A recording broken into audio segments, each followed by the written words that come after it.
to you all and talk to you all about getting a doctorate degree. And by a raise of hands, can you tell me how many of you all are thinking about pursuing a doctorate degree or have a doctorate degree? Okay.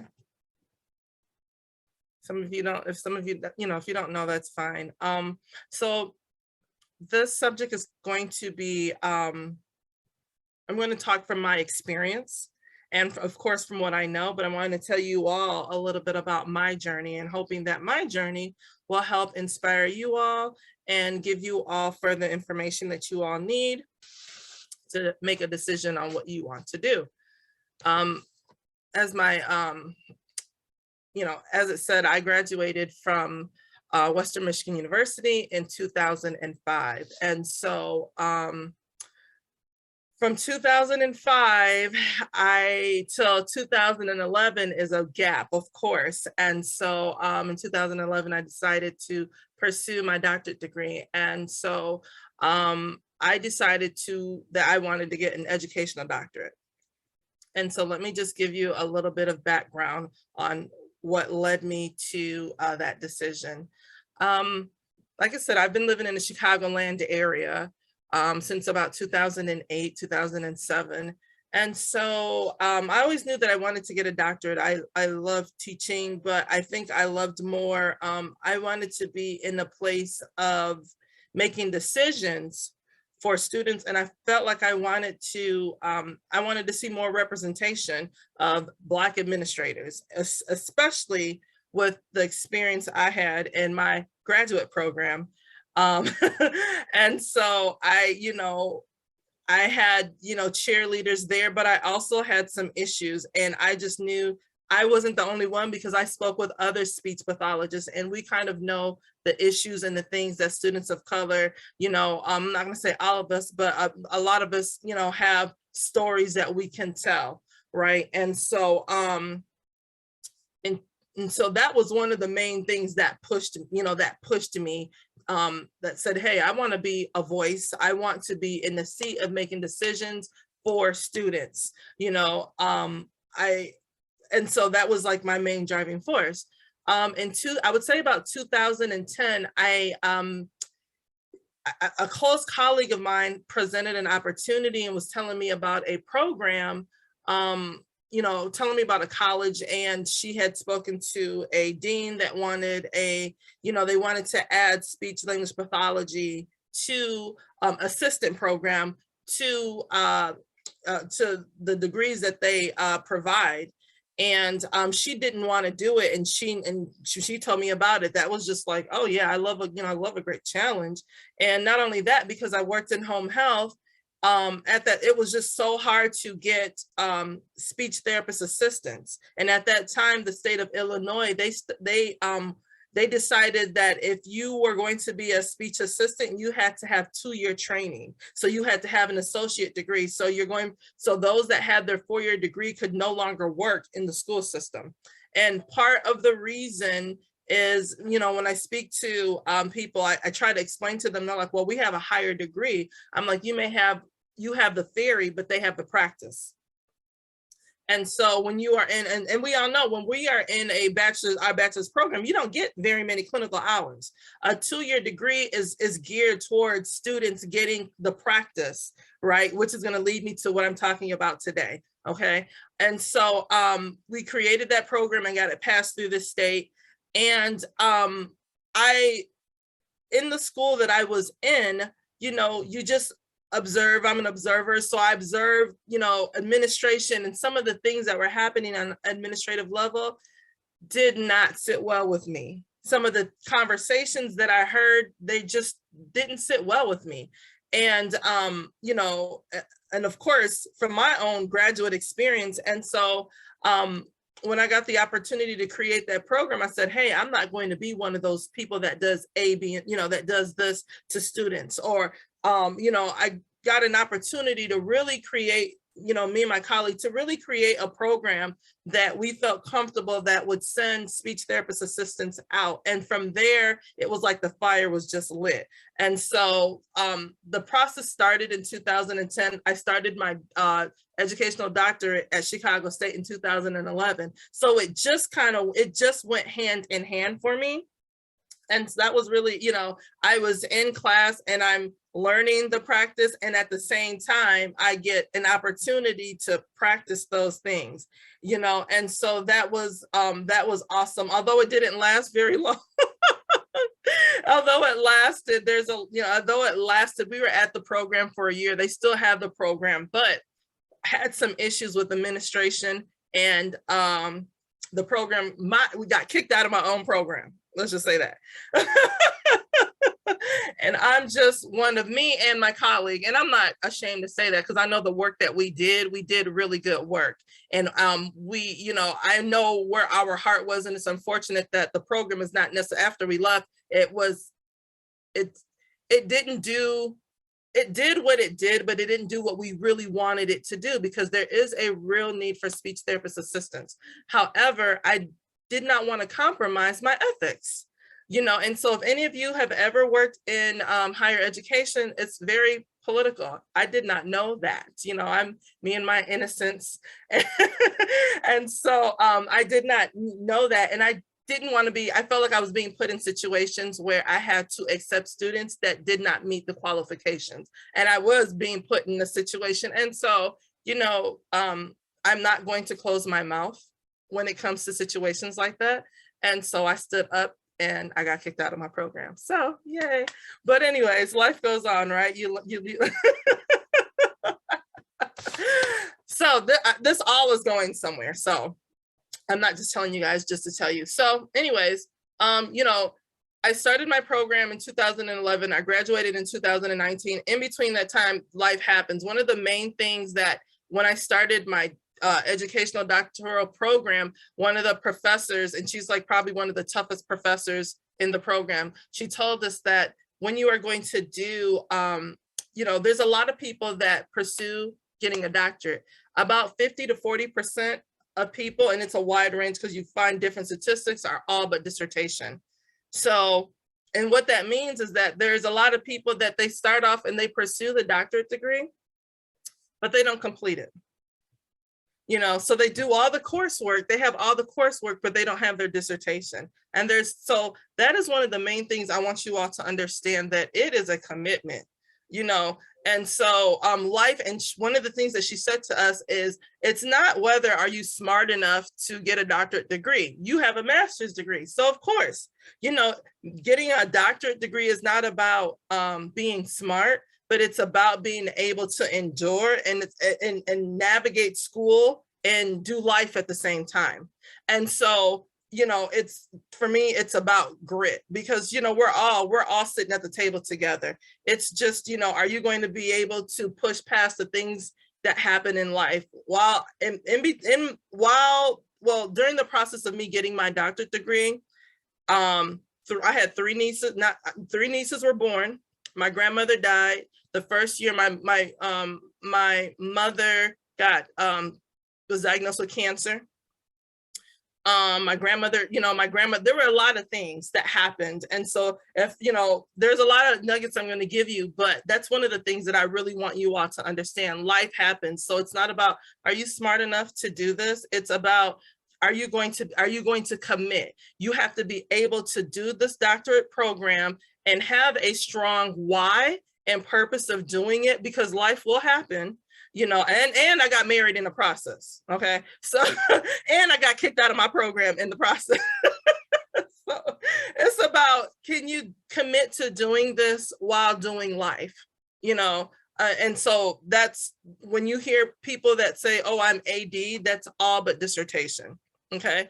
So I want to just kind of go into, how many of you ever considered obtaining an SLP-D?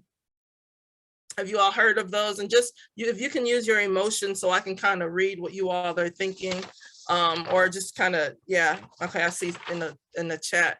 So there's the SLP-D for speech therapists.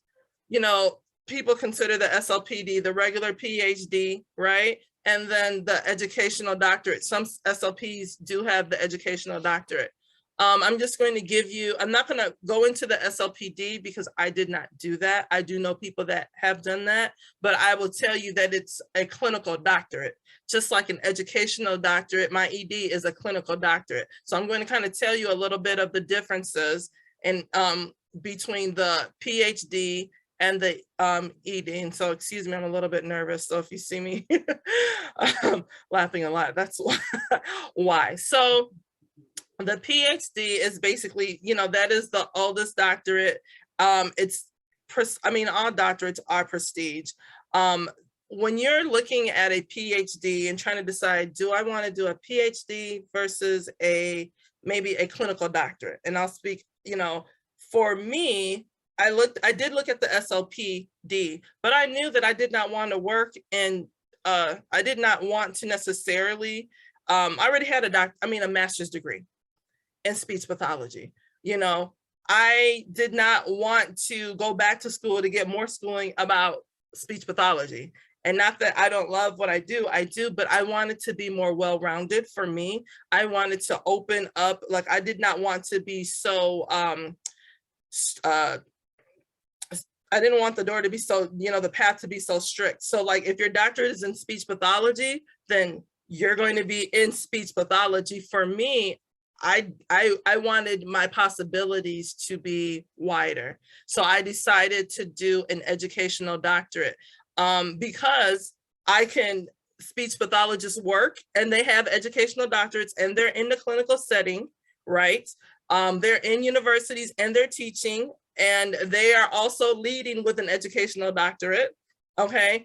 In the speech pathology setting, but they're also able to take that beyond the speech pathology setting. Do you guys kind of understand what I'm saying? So like, for me, I knew I always wanted to work in higher education. I had no interest in being anybody's principal at all. I had no, I don't necessarily, I feel like I'm a really good administrator. I'm not going to say I don't have an interest, but I didn't have a huge, strong interest in being a superintendent because I didn't necessarily want to work in the schools. And if I did, it was high school, right?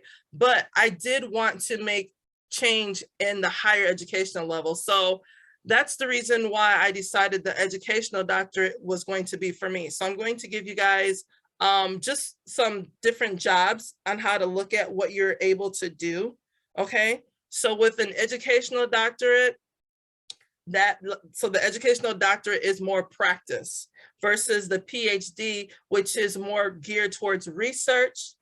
It's geared towards, that's why you have that philosophy aspect. And actually in the Greek, philosophy means, it's a Greek word and it means like, I love wisdom, right? So a PhD, you're going to get more research in a PhD program. You're going to get more theory, right? And you're going to, and if you're somebody that like wants to teach and research, then a PhD is going to be more for you. I wanted to teach, but I really wanted to be in the seat of making decisions. So I knew that, you know, an educational doctorate is more practice. Okay, so kind of look at it as an ED or an educational doctorate. You're going to solve the problems, okay, problems of practice, right? So you have, kind of think of it as like the researchers that are in our field, they're researching this, but then there are people that are us that are actually in the field and you can see the problems. And so you're actually creating solutions for the problems, right? So with an ED, and that's kind of the thing with an SLP-D, even though I don't know it to the extent, right? But that education, that SLP doctorate or a doctorate in speech language pathology, not a PhD in speech pathology, is clinical based. So you're solving more solutions, right? In an SLP-D program. Everyone following me? I hope so. So going back to the ED, so I knew that I had a passion. Okay. I knew that I had a passion to either be somebody's dean. Like I wanted to be, I applied earlier this year to be a dean of chapel. because I'm also I'm also an ordained minister. So even though I don't have a doctorate in philosophy, because I'm an ordained minister, I would actually qualify to be a dean of chapel. How cool, right? But anyway, so you can be a dean, you can be a superintendent. And I always kind of have this dream, like, I look at it like this: dreams are free. So, whatever you dream, you should dream whatever it is that you want to be, because it doesn't cost anything for you to dream. So like, I've always had this dream to like be a university president. Okay. And so, with an ED, you'll see people with an ED as a university president, principals, directors of research. That's what you'll find more like with an educational doctorate. Okay. When it comes to a PhD, you're going to find, you'll find those people in positions that are more research-based. They are the ones that you'll see in positions of policy research. Now I want to make the decisions about the policies. I don't want to, I can research them, but I want to be like, no, that's not going to be beneficial. They're more researching the policy versus being the ones that are, I'm not saying they don't, but I'm just trying to give you guys more specifics. There'll be educational directors, chairs of programs, and they deal with a lot with like just advanced theory. And, I'm not saying there's not room for them. Oh, you have a PhD, so you can't do A, B, and C. I'm just, giving you what, that degree track, you'll see more people going into that, going into that field. You'll see a lot of principals, if they're doctors, they're educational doctorates because they want to practice. You'll see them even at the higher education level. They want to practice what they have studied, what they have experienced. So I would tell you all to kind of, when you're trying to determine what you want to do, follow your passion.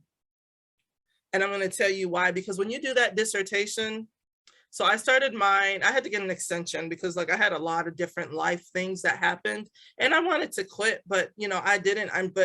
Besides, I'm just a grit person. So like, I don't care if I finish the finish line last, I'm going to finish it, period. So, I may not be the first person, but, I'm definitely going to finish it. So I always knew that, I'm going to finish it.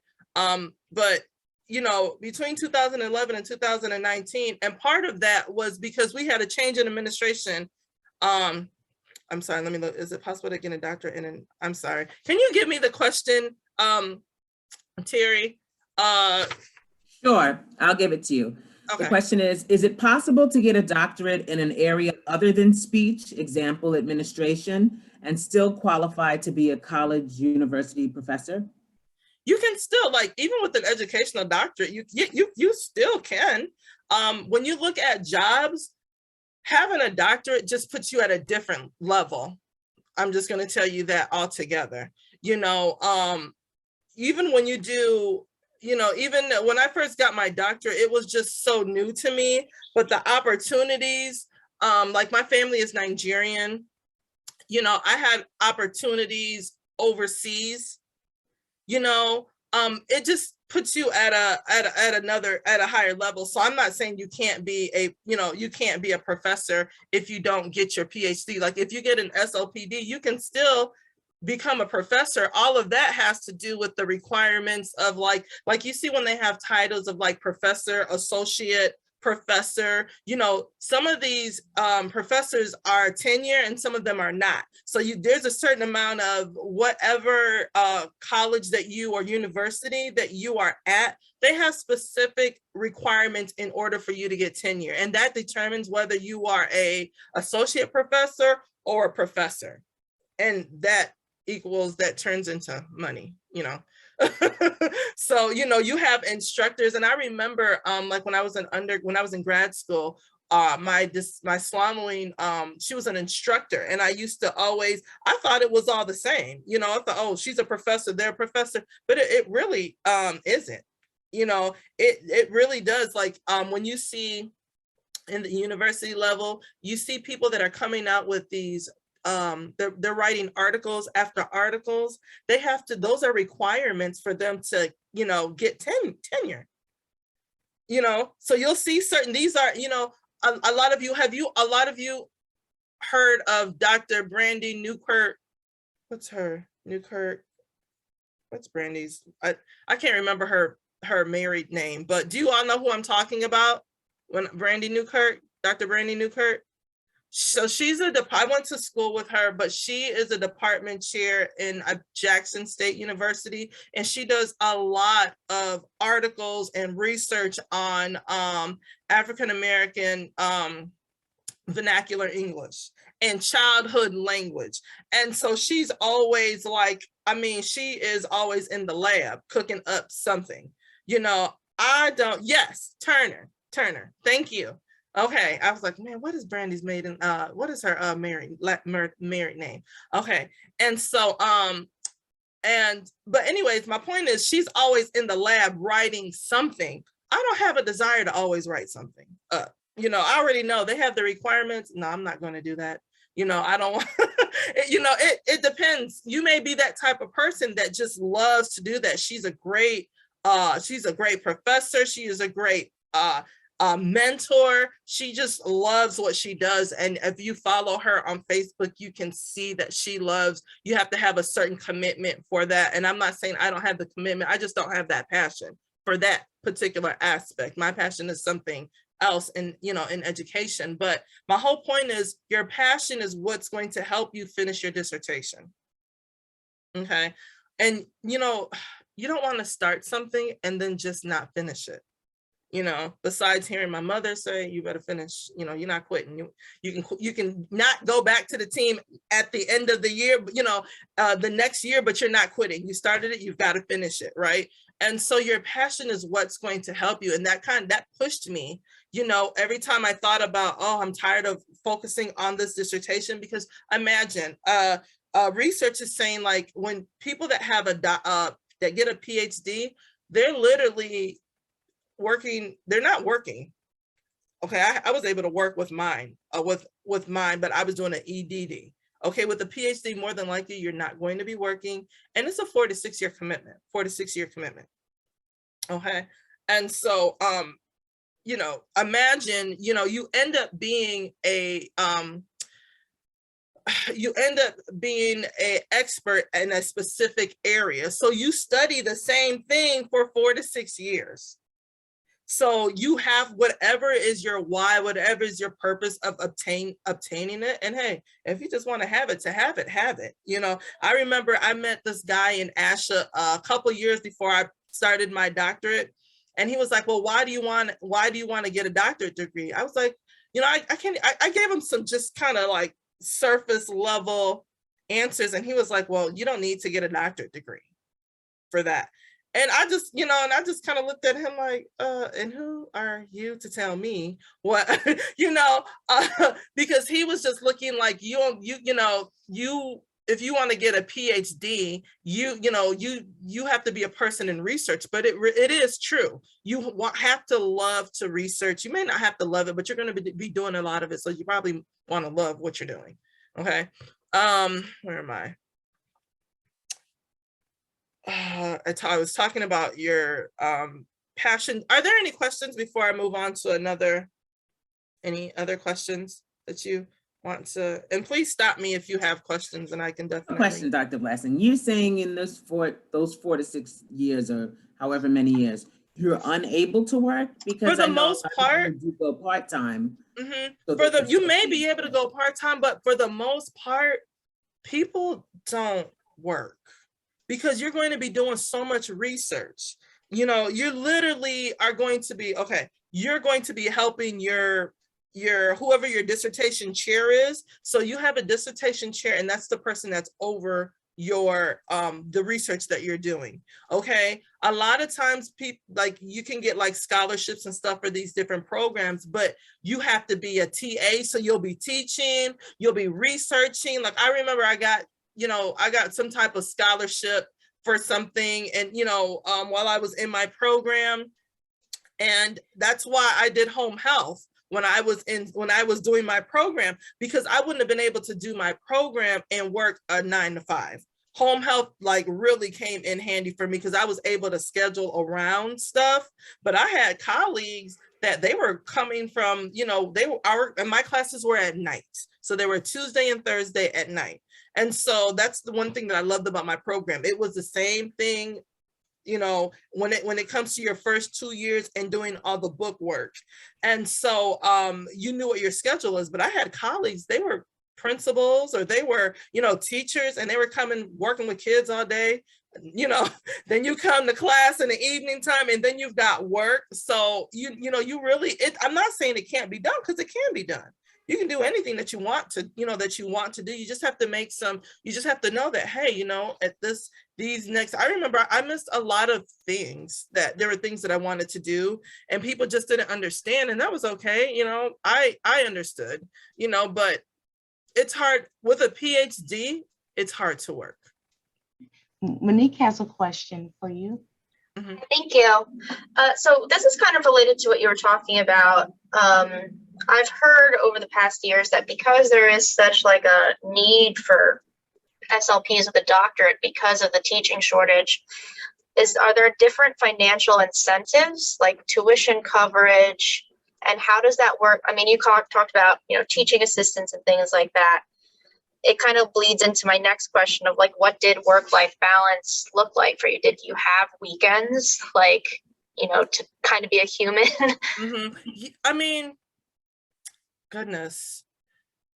Well, I'll tell you this, me and my husband were schooling at the same time, so it was perfect. Like, literally, we got married and on Saturday, and then on Monday, he started a program. And I had class like 2 days, like we didn't even go on a honeymoon, but, you don't have to get married in a program. We knew what we were doing. We knew that we were in school, and, you have to count the cost.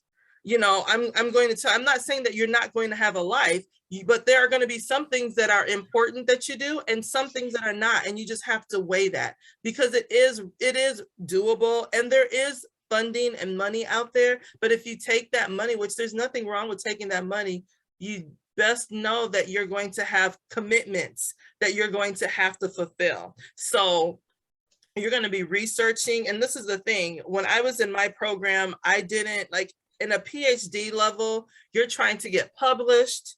At a PhD level, even while you're in school, you're trying to get published. So you'll be working on articles with maybe your dissertation chair or somebody else. You're not going to be the head of the, you're not going to be like the first name of the article, but you want to start, you're going to have to do things like that. And when you take this money, and there's nothing wrong with taking it, but think, how am I going to fulfill the obligations of my scholarship and work and have a life and not pass out and do life? And so, something has to give.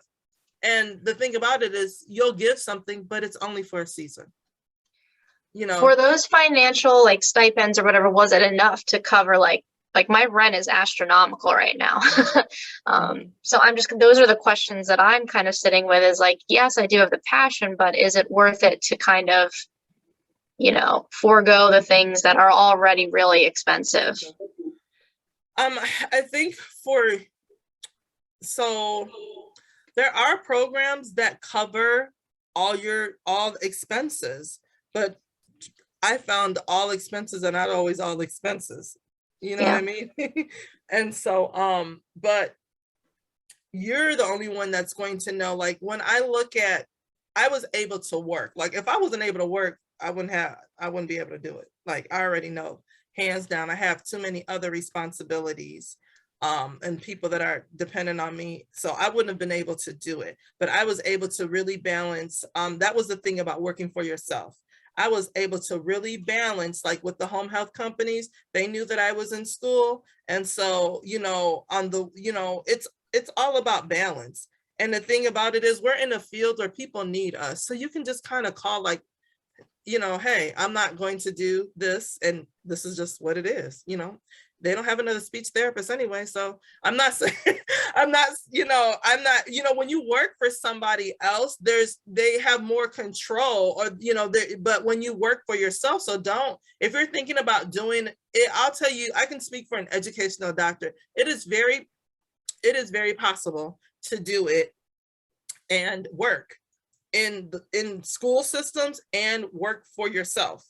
You just have to kind of think, you just have to kind of shift a little bit. You have to shift your life. But once you get in, like, I just got used to, okay, this is how my life is going to be. Tuesdays and Thursdays, I already know, okay, I have this many patients. At one time I had to hire some people sometimes, because I couldn't do everything. But for me, when I look back at it, was it worth it? Yes. Now, am I where I want to be now as far as career wise? No, not yet. When I graduated, it was in 2019. The pandemic happened a couple months after that. And when I was done with my dissertation, I was like, I don't want to see a school. I don't want to apply for a job. Like, that takes a whole nother of getting things together, applying. And I just didn't have the mental capacity for that. And then the pandemic happened. So it kind of worked out for me. And so this past summer, I put in like 2 applications and I didn't hear anything. But I got a really awesome contract in the school system. Awesome contract. So I will start after my contract is over with the school. I'll start again. I want to work as like a dean of students. But was it worth it for me? Yeah. I do speakings, and I'm very filled. Like, I may not be, this is a whole process thing. So when I'm applying for jobs, they're looking for people that have experience. I do have some experience working in, a 2-year level, but there's such a shortage right now for administrators. And, I have faith. I know I'm going to get something. Another big thing is networking. So networking, especially when networking can really help you. Now, it can help you with the Ph.D. or with the ED, because, I don't have the experience that people, I don't have the experience that some of these jobs are saying that they want you to have. But people are always willing to teach, don't let that stop you. Is that stopping me from applying to positions? No, not at all. I know I'll eventually get something. I don't think I kind of put much effort in applying. I applied at 2 places and I just kind of stopped. And then, I just was over home health. So can you explain in more detail what your duties entail with the school contract? Oh yeah, I can explain that. You all are school speech therapists, the same thing that any other school speech therapist does. I'm in a high school. It's a really rough high school. I really enjoy it. I'm used to working in the inner city. And so I'm excited about bringing change and helping the department. I enjoy bringing change and helping the department get in order, because it's a mess.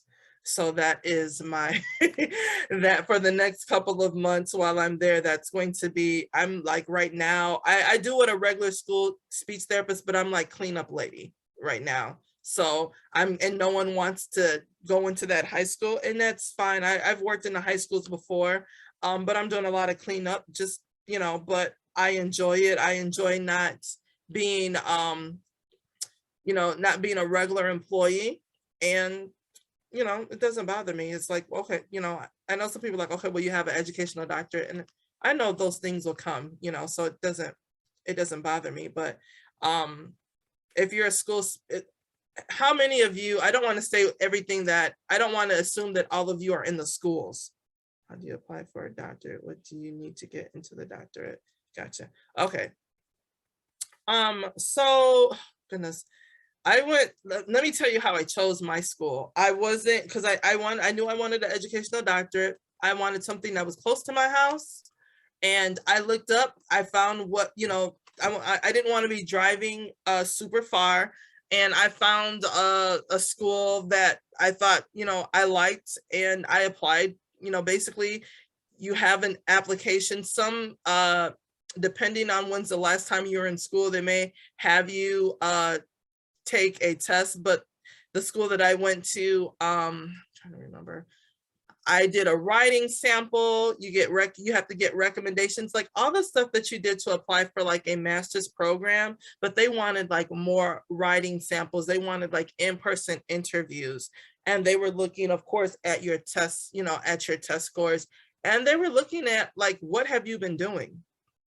And where I go, actually, if you haven't worked in the school system, or if they don't feel like you have enough experience at like working in a school system or working in a setting where you can utilize the practice that you're going to learn getting your doctorate, they won't accept you. So yeah, that's but that's, you know, how I applied. I had a friend, actually, the girl that graduated first from our program in my cohort, actually, she got denied actually from the program. Her first, and then she had to appeal it, and she got in, and it was so fun. And she's an awesome, awesome, you know, student. She actually has her doctorate, and she created an organization, and that's the organization, True Believers, Community Connections. But that organization, we do a lot with literacy. And so she's using her doctorate in a whole different capacity, you know? And so, and honestly, you guys know, when you hear the name doctorate, like, it just gives a certain level of esteem and prestige. I'm not trying to say like that's why people go, but it just, you know, it just gives a higher level of, goodness, with certain things, with money. But when you say, oh, I have, like, I'm on a board, oh, I have Dr. So-and-so is on my board, other people just read that differently. It's like the ops of everything, not just saying that you get a doctorate degree for the ops. If you guys understand what I'm, you know, saying. What's the name of her company, the literacy-based one? So the organization is called Stay Lit. I'm sorry, the program is called Stay Lit. And the organization is True Believers Community Connections. So Stay Lit is a component, is a component for youth. And we deal, and that's under True Believers Community Connections. And you can find her on LinkedIn. Her name's Dr. Carol Collum.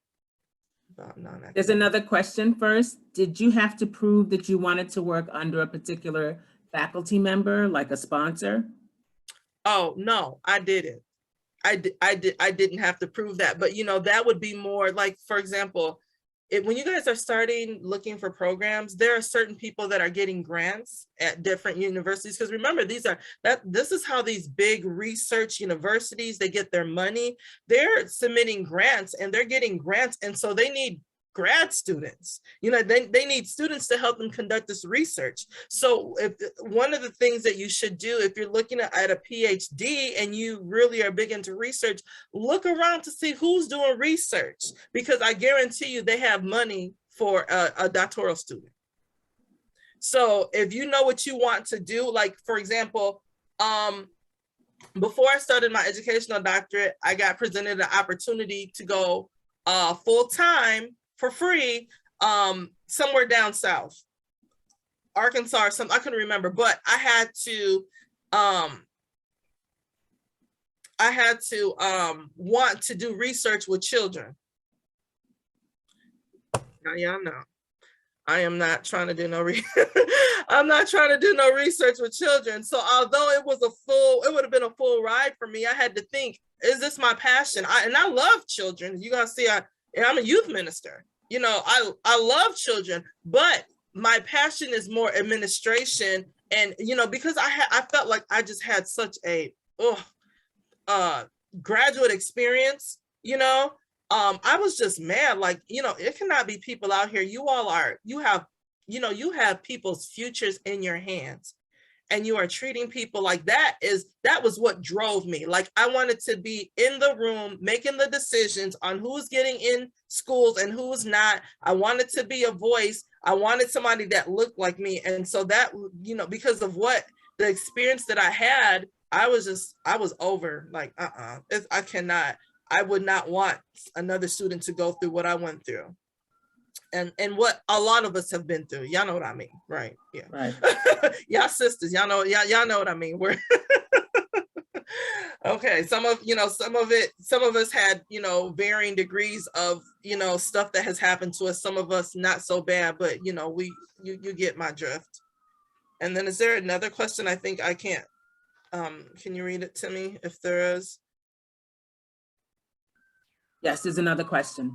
My next question was about non-academic jobs. I love higher education and teaching undergrads and mentoring, but committing to one university or college is not something that will suit me.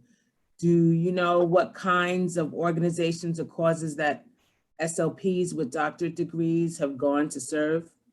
Oh, so like whether you have a doctorate degree or not, you could be an adjunct faculty. You can still teach. You can teach in the university without a doctorate degree. You just won't be a professor. You just won't be getting, those lead or those higher jobs, but you still can. Even though you don't have even with a master's degree, you can. Like, I remember the person that was over the clinic in my program, she just had her master's degree. So I'm not saying that it's not possible, but I just think those doors of opportunities become wider when you have that doctorate. And even if you have your doctorate and you feel like you don't want to commit to one university, you can do that. That's not, when you look at tradition, that's not what normally happens, because most people know, like, number one, this doctorate is going to cost me money, that they know that they're going and getting it for a purpose.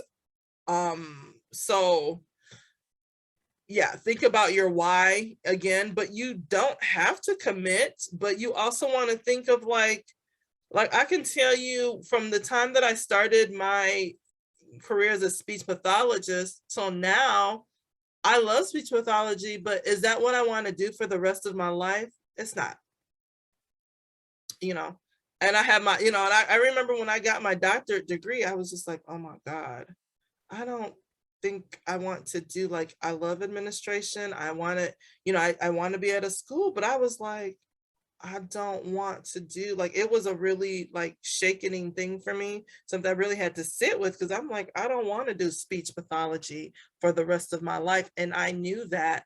And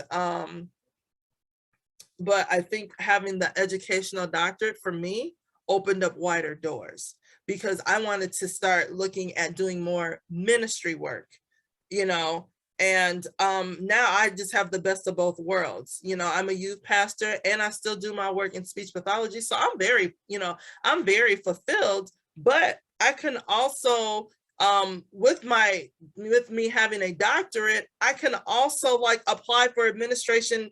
Like, I looked at things, I'm like, oh my God, I was so like, oh, I qualify for this. Oh, I qualify for that. Oh, I qualify. It was kind of mind blowing when I figured out, like, oh my God, I could actually be the dean of chapel.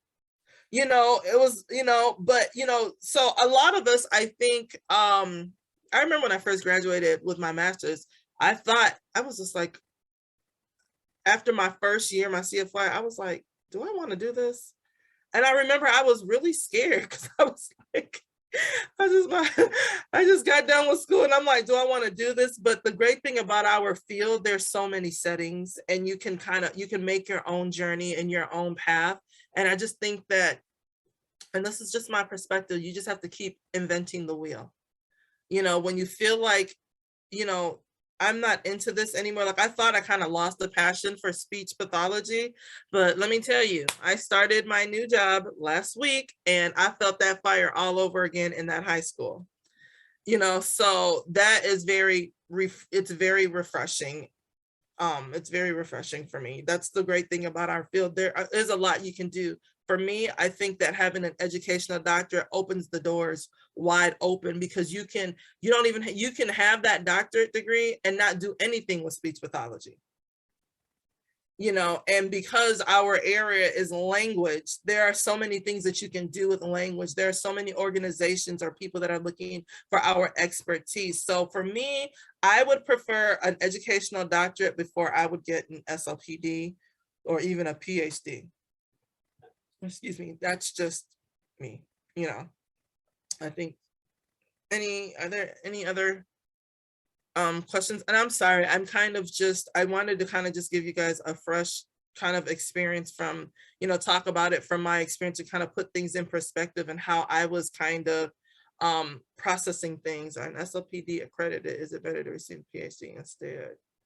Well, I'll tell you what I have heard from other people, but this could also be just because they have a PhD. You know, it's you know, I have friends that have an SLP-D and they're great. You know, let me go back just a little bit. I'll answer that question. So just let me hold you to that. Let me just say this. Okay, the other day my husband was like, Shaquille O'Neal has a educational doctorate, blessing.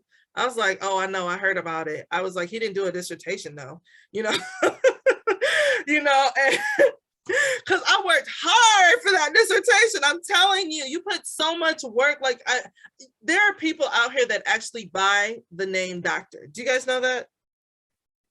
Yes, there are, like, and because I'm also in the ministry world, there are people that there are ministers out here, like they have the name doctor and they haven't worked for it. There are people that have actually purchased, you know, and so he was like, so he still has an educational doctorate? I said, yes, he does, but he didn't do a dissertation. I am of the belief that I still feel like any doctorate, you should do a dissertation, but there are programs now that don't make you do a dissertation. They make you do a capstone. It's still a doctorate, you know. Hey, when we go apply for a job, a speech, you know, your GPA, all that stuff doesn't even matter. You know, they start looking at what's on your resume and the things that you have done. So like, you'll hear people say like, oh, a PhD is better than an EDD, or an EDD is better than an SLP-D. It all goes back to your why and your purpose. What do you see yourself doing at the end of the day? One is not, I bet you the paycheck, well, let me tell you, when it comes to paychecks and who can make more, I think EDs have a potential of making more money. Go look up and see how much money superintendents make. And they're not, a lot of them are not, I don't want to say a lot of them, but all of them are not PhDs. But there are some people that, oh, she has a EDD, or he has well, I have a PhD. Whatever, you know, you know, let's compare zeros and then we can have it. That's, I mean, it doesn't, you know, and even it's not a money issue, but I'm just saying all of that to say that it doesn't matter. You know, how do you measure success? Do you measure it by money? Do you measure it by fulfillment? It all goes back to you and your purpose. What's going to get you to, you know, the end of the matter? That's basically how I see it. But, you know, think about your why. What do you want to do? But, you know, there's always that stigma. You know, when I tell people always say, oh, she has a doctorate, she has a PhD, you know, and sometimes because you just get so tired of having to explain, you know, and people don't necessarily, when you explain it, they still don't necessarily understand it. You know, but PhD is what is the, you know, what people know when they say a doctorate. People automatically think a PhD because it is the oldest, highest esteemed degree out of all these different, you know, degrees. So, but I would say, like, in our field, they really do need to do something, because there's a huge shortage. There's a huge shortage of teachers, and we do need researchers, and we do need people that are going to solve, you know, issues and look at practice. So, but a lot of people are getting an SLP-D. I may be a smidge annoyed that some of them don't. A smidge annoyed just because, you know, and it's not just in the SLP-D, but it's in other, you know, it's just like, okay, you didn't have to do a dissertation. I just, that's my only thing. But other than that, no, it doesn't matter. A doctorate is a doctorate. No one's going to say, did you do your research? Well, some people may. Are you If you're saying at the a research, if SLP-D you're at a doesn't research school, they're require? going to want to know that stuff. That stuff matters. When you're at a research school, that stuff does matter. What were you saying? I'm sorry, Dr. Bussin, I didn't mean to interrupt okay. you, but are you saying that an SLP-D does not require a dissertation? No, not all of them. Like my friend just got one and they had to do a capstone. Okay. And they were like, oh, a capstone is just like a dissertation. I was like, no, it's not. What's a capsule? What's that? It's like they do a research project, but it's not a dissertation. Like you don't have chapters 1 through 5. And what I mean by this is like at every chapter, you're like, there's like your intro chapter, then it's just like your methodologies. SLP-D is definitely not like a PhD. There is a lot of research like that goes into a PhD because you actually learn how to do your own research because you'll be conducting research, for most of your life when you get a PhD. And so they're not the same. They're doctorate degrees, but they're not the same degree. They're just not, you're getting done in 3 years and you got a capstone. That doesn't compare to what someone that has a PhD. And I'm not saying it's not a doctorate degree. I'm just saying that I know the work that went in with the ED and I know a work that goes in with the PhD. They are better researchers because their program teaches them and trains them to be better researchers. You see what I'm saying? Yeah. That's it. So there are some SLP-D programs where you don't have to do a dissertation. There are some where you do. It just depends on where you go. Yeah, that's it. Any other questions? Yes, I would inquire about your current job where you say you do a lot of administrative work in the high school. Does that include observing speech teachers or SLPs? So I work with, I am observing SLP-As a lot. And I'm working, but I also do where I'm in a district where, goodness, there's like 2,000. So I'm in a high adverse population. Okay, so the kids that I have, they have a lot of life issues going on where, there's violence, there's drugs, it's a high adverse population. Think about it. I compared it to, I told my husband, I'm like, I go to a modern day East Side High. You all remember the movie Lean on Me? That's what I'm working with. Okay, so if you've never seen that movie, go back and watch that movie. Like that's how I compare my high school. I mean, my high school, but where I work right now. And they have a hard time finding speech therapists that want to go there. That's why they have a lot of SLP-As. Yeah, but there is that's the administrative, that's like that's not all that I do, but in the job that I am doing, I'm having to go back and change IEPs and get things like, we have kids, IEPs haven't been updated. Like I'm cleaning up a lot of stuff. Let's just say that I have to, go back and clean up, or because because it's such a poor area and all the kids now go to the same high school, they don't have enough SLPs for versus, with children, like the ratio is so high. So the services, I'm glad we're all SLPs in here. The services, where if I feel like, okay, this kid needs this, there's not enough of us to see all the kids, so what happens, what happens when you're in a high violence, low poverty area when it comes to education, and so there's a lot more need, and they have a hard time. I mean, they have virtual therapists doing therapy on kids because they're paying a big buck to get people in. And so right now I feel like my position I'm trying to bring in, I'm going to go out to, universities and try to pull in some new CFYs, and, they'll be, they'll have a good CF, a real rich CF experience, rich and lit, right? CF experience. But, that is what, that is what I hope to do, and, change this department around while I am with the time that I'm here. So, yeah. I want to say it sounds kind of similar. I'm trying to answer all of your, I'm trying to think of everything that I can.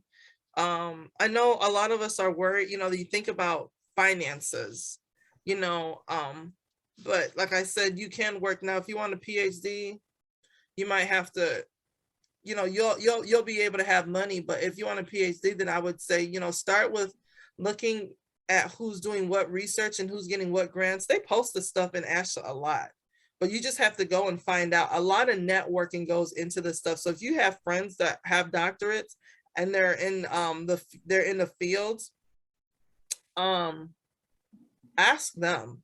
Like, I have a group of friends that, oh my God, they give me, I learn so much from them. But I feel like even if your career, right? So I was in home health for a while, and I did I did hospitals, I did private practice, I've done schools. Like, I have a very rich setting experience when it comes to the different settings, but I can see, like, one of my friends, he got into teaching, and he got into teaching at the university with his master's, and it has just kind of taken him different levels. And looking at his Vita, it's like, gosh, he's got this experience, that, and so if you want to try to break into the schools, even if you don't have a doctorate, because you can do that even without a doctorate degree, then get with somebody that you see doing that. I didn't do that. And, if you know that, hey, I may not want to be in this setting, like, I would say chart your course based on what you want the end to look like. Okay, you need these people to help you connect. I mean, you never know who has a scholarship if you don't talk and find out from people. So when they talk about networking and meeting people at S.I.S.T.A.s or keeping in contact with your, these are the people that are going to help your career. That's really big. I wish I'd have done that a lot more. I'm like, man, now, I'm on the other end. I'm like, man, I needed to do, and so I'm just telling you all, do that in the process, do that see who's doing big work in your field. They may have a grant. Yeah. But don't let money stop you. There's money out there. I'll say that. If you want it, there's money out there. You just have to, kind of look for it. Can we also get it from the department too? Depending on, your GPA or what have you? Will they be able can you get scholarships from the department? Yeah. Yeah, I got one of my scholarships from my department, but there's only so many of those that are available. But yeah, that's where a lot of the funding comes from, is from the department. But if you find that, like, when I did my grad program, how many of you all know Dr. Yvette Heider at Western Michigan University? Okay, so she does a lot of work in African-American vernacular English. And she had this grant when I was in grad school. She had this grant called, Lord, let me remember. I can't even think about it. But anyways, it was a grant where they pay for a year and a half of your graduate program, basically all of it. All you had to do was, when you were done, commit to working in diverse populations with children for like 5 years. Okay. I didn't know her at the time. I didn't know anything about her, but I had, like, my friends, like Dr. Newkirk, we all went to the same school. And so I remember she told me about it. She's presenting. Yeah. Oh, okay. Yeah, she is. I saw that on Facebook. Yeah. So she was, I love Dr. Heider, but she was like one of my cheerleaders that helped me get through the program. But she had this grant, and the grant was like giving, like, it basically went to like 11 or 12 students. Oh, no problem, Andrea. It went to like 11 or 12 students. And so I remember I got into my program late because they lost my information. It was just a big, but anyways, all the scholarships were given. And it happened to be that, okay, yes, I see you, Dele. And so anyways, something happened with my application and they had already accepted everybody. And then I had to call the department. It was in the summertime. I remember this is my master's program. They had to call everybody back. I ended up getting in, but all the money was gone. And then somebody ended up not coming to the program. And so they had a scholarship. And I remember it was between me and this other girl. And I got the scholarship. But that's why I'm saying, if you find out who has grants, you know, then that can also help you on where you want to go. So it's who's doing research and who has grants. And if what the grants is the grant or whatever you have to do in an area that you like. And hey, it may not be in an area that you like, you know, money goes a long way, you know. For me, I didn't want to spend 4 or 6 years, you know, researching children in that aspect, you know. If it was ministry, that I probably would have, you know, that would have been a different thing, but I just didn't want to do it with speech pathology. And so I didn't go. And, you know, but if you're just, you know, hey, sometimes you do things just to get to where you need to be. That doesn't mean you have to. I don't think there's anything wrong with that. I just didn't take that opportunity. But Dr. Hyder, I had got a grant from her, and she's in charge of her grant. So she determines who she wants to get the grant, not the university. So that's the great thing about you all see or feel me what I'm saying, like where I'm going with this. Like the department, if somebody gets a grant, the department doesn't get to decide who the grant goes to. The person who gets the grant decides who it goes to. So I hope that was helpful. How long did it take you to complete your dissertation? What was that? I was done by my 6th year, to be honest with you. I was done, but there was a change in the department. So I took a year off and I got married, and there was a change in my department. So I should have graduated, honestly, in 2018, 17, but there was some politics. My dissertation chair was also the dean of the department, and she left, and I got caught up in that. You all see where I'm going with this? Messy boots. Yes, I loved her, but I'm just saying there are politics that go on that has nothing to do with you. You know, yeah. And so I got caught up. I'm in 2 years. You know, I get caught up. Then I had, let's talk about I didn't talk about this. Let's talk about your committee. You all want to pick people on your committee that you know are going to be invested in you and want to see you make it to the end. Okay.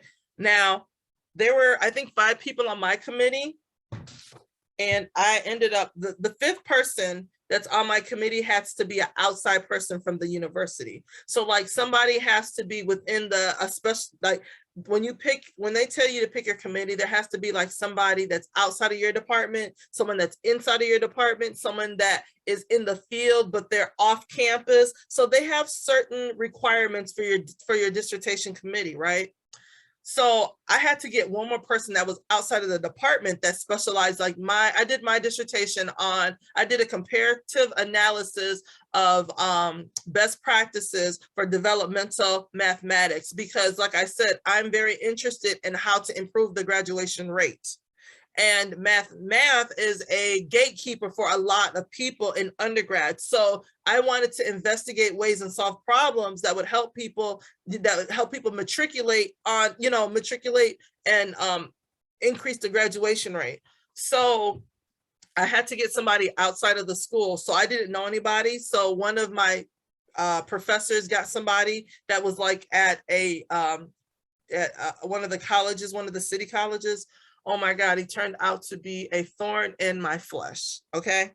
Let me tell you. So that's why that committee is very important. Okay. So this guy, so whenever I would do, so as you're getting through your chapters, right? As you're writing your chapters, you have to send your committee updates on your dissertation, and everybody has to agree. And then they'll say, okay, move on to chapter 2 or move on to chapter 3, right?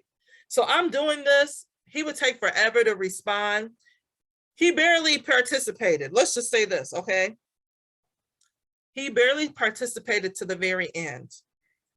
He read he must have actually read it. He didn't read the other stuff.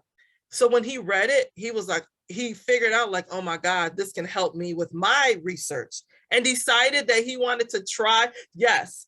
So this is what people will do. You know, this is some of the politics that go along. This is it's a lot of stuff that I learned, right? So towards the end, he started getting more interested in my dissertation. And so he wanted to kind of change it to fit the narrative that he was investigating, so it would be more research for him. But at that time, I was already so far in the process. I had done IRB. I had done, you know, my proposal. Like I had just, like, that is not the time, sir, where you begin to say, you want me to do A and you want me to do B. Because he didn't think that, you know, he just kind of thought, okay, he was doing this as a favor to somebody. He didn't really think he'd be interested in my research. And so he read it, but he should have read it because we kept sending it to him, and you have to get an approval from all the faculty, all the members on before you can advance to the next chapter. So I do my, so it gets to where I have to defend my dissertation. He's the only person that gave me a problem. I answered all the questions and everything. He's the only person that gave me, well, he was the only person that kind of like, he was not interested in what I was doing until, like I said, the last moment. So I answered all the questions. So they have to go in and deliberate whether you're going to get your, you know, so he decides to say, yes, we're going to pass her. But not just him, this is like, everybody said yes, right? They wanted to make me to make a few revisions. He was the only one that wanted me to make few revisions. So he held on to my stuff. Like when I would call him to send him stuff, he just wouldn't pick up the phone. So he was basically just prolonging. You see why it took me, there's like a 2-year gap besides all of the stuff that went on, you know.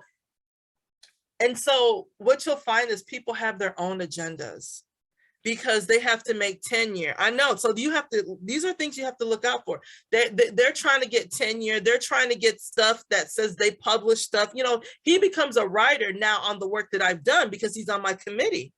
So for a whole year, this man basically, when I would call him, he just made things very hard for me, and it didn't make any sense.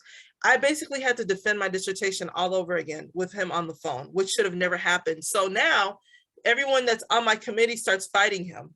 And what you don't want is, you know, in order for me to get to pass, everybody on the committee has to say yes.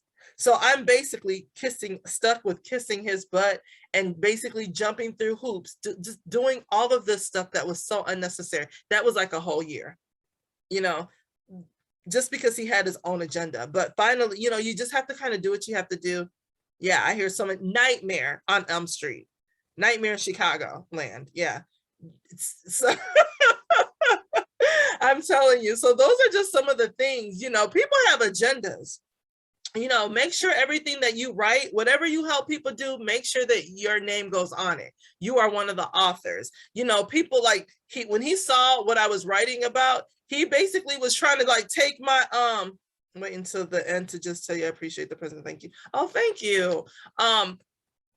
You know, he had his own agenda, you know, and he waited till the last minute. But this is how, you know, this is part of the reason why I wanted to become an administrator, and why I did to be able to fight and help in situations like this, because it really was you know, they did a lot of deliberating and they ended up not liking him. Let's just say that. And so much to the point that he can never be on a committee at Chicago State University ever again. That's how bad it was. Yeah. So like I said, you know, hey, I might crawl over that line, but I'm getting over there. So Does anyone else have Yeah. any more questions for Dr. E. Blessing? Okay. I hope that was helpful to you guys. You know, I tried to kind of pull from my experience and stuff. So, but you guys got it. You know, our field needs people and needs you all. It needs people like you know, you guys. So, if you have that, I'll tell you one thing. If you have that itch or that, it doesn't go away. Just let me tell you that it doesn't go away. So I remember, and for those of you that are thinking, man, I remember, I think I started my doctorate when I was 30. And let me tell you, like, my pastor told me something when I was considering, and he said, well, you can be 35 with a doctorate, or you can be 35 without one. Either way, you're going to be 35. You know, so that's how he told me that. He was like, so, you know, it's kind of up to you what, you know, when you're thinking about the time that it goes to, you know, to get something, at the end of the day, you can be, you know, richer. And I'm not talking about money wise, but richer as a person and more fulfilled in your purpose. Either way, you're going to be older. So you just have to, you know, do you want to be older without fulfilling your purpose, or without at least trying to do it, or not? That's kind of how I looked at it. Thank you.